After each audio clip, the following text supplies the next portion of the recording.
अस्सलामु अलैकुम नाज़रीन, बस बहुत हो गया प्रोग्राम के साथ मैं हूं मुदस्सिर इकबाल। नाज़रीन, इस वक्त फ़लस्तीन की जो सूरत हाल है पूरी दुनिया के मुसलमानों को झंझोड़ने के लिए काफ़ी है, लेकिन अफसोस दर अफसोस कि इस वक्त भी चाहे वो अरब ममालिक हों या अजम ममालिक हों, आज भी हुक्मरान जो हैं वो शायद किसी खामोशी के पेश खैमा साबित हो रहे हैं। पाकिस्तान ये कह रहा है कि फ़लस्तीन के इस मामले के लिए साथ हैं, अरब ममालिक कह रहे हैं कि जो ख़ारजा ताल्लुकात के मामलात थे वो वही रोके जा रहे हैं, सऊदी अरब ये बात कर रहा है, लेकिन फ़लस्तीनियों को इससे ज़्यादा मदद की ज़रूरत है। मदद क्या है?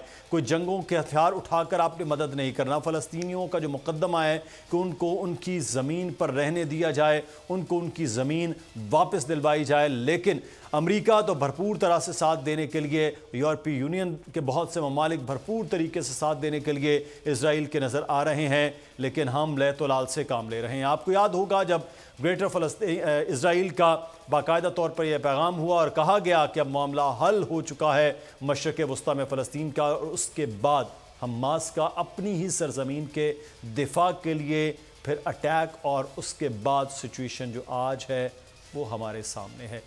बहैसियत कौम, बहैसियत उम्मत क्या हमारा रोल है, ये आज बड़ा एक अहम मामला है। इकबाल तो कह गए थे कि चुभे कांटा जो काबुल में तो हिंदुस्तान का हर पैरू जवां बेताब हो जाए। तो एक हों मुस्लिम हरम की पासबानी के लिए, लेकिन नज़र नहीं आ रहा है। सब्सक्राइब करें और बेल दबाएं ताकि कोई खबर रह न जाए।